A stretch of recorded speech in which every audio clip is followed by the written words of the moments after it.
Over the weekends of November 13th and 14th, the Franklin County town of Colrain, Massachusetts hosted its 18th annual Crafts of Colrain self-guided tour. The event featured 19 different artists and artisans who opened the doors to their workshops, and visitors were able to follow a map of the town to stop into each one for a behind-the-scenes look at their operations. Connecting Point's Brian Sullivan met up with two of those artisans ahead of the tour and brings us the story. The quiet hill town of Colrain, Massachusetts rests on the southern border of Vermont and has a population of roughly 1,700. But this Franklin County bedroom community wasn't always so sleepy, back when agriculture employed a majority of its residents, and those not working in the farm trades were likely employed by the local mills. Now, with those days in the rear view for over half a century, the town has undergone not only a major economic change, but also one of identity. There's a lot of people that moved to the hill towns in the 60s, kind of back to the land movement, the hippie movement, several other different things, and they kind of stayed and had kids and grandkids, and they're part of the land now, and they brought a renaissance to the arts. It's the kind of town where a former electrician and pastor like Neil Stetson can turn his passion for woodworking into his post-retirement career. And for Sarah Schoedel, who spent her career in education, well, she can finally tap into her artistic side now. And the community has taken notice. For the better part of the past 2 decades, the town has hosted a unique event known as the Crafts of Colrain Studio Tour. Unlike art shows and farmers markets that tend to be centralized to one location, the Crafts of Colrain is a self-guided tour of several artisan studios and workshops scattered throughout the town of Colrain. One of them is right here in Neil Stetson's garage. And for anyone with an affinity for the sound and smell of their high school woodshop, this garage is a little slice of heaven. A quick glance around the room, and one may get the impression that Stetson has been up to this for most of his adult life. But it's really something he just started only a few years ago, following a 35-year career as a pastor.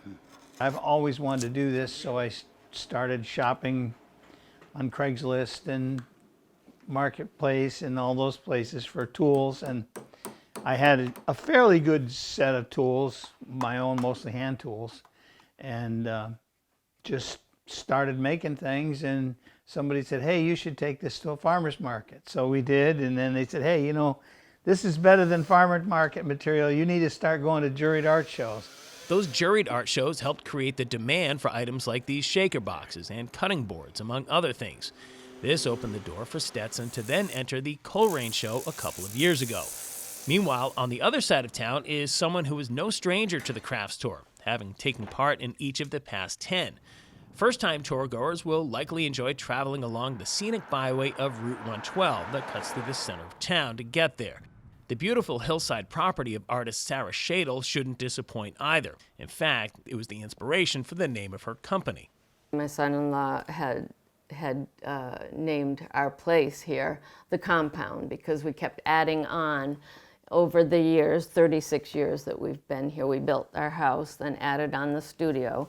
And I not only do baskets, but I paint and do jewelry. And so I feel like, well, that's a good name, Compound Creations. The baskets tend to be the big draw, and while I was able to see those that were on display, watching them be created was something I'd have to wait until the warmer months to witness.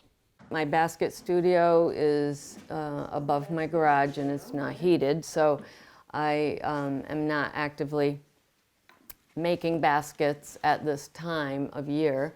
I have to work in the spring and summer, just in the mornings before it gets too hot.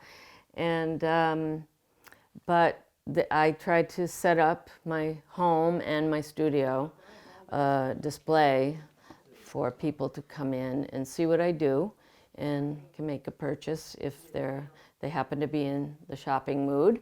Watching artists and artisans like Schoedel and Stetson, who seem to be doing something they've waited their whole lives to do, may serve as an inspiration for those of us still navigating through our first acts, that there is a chance for a second act.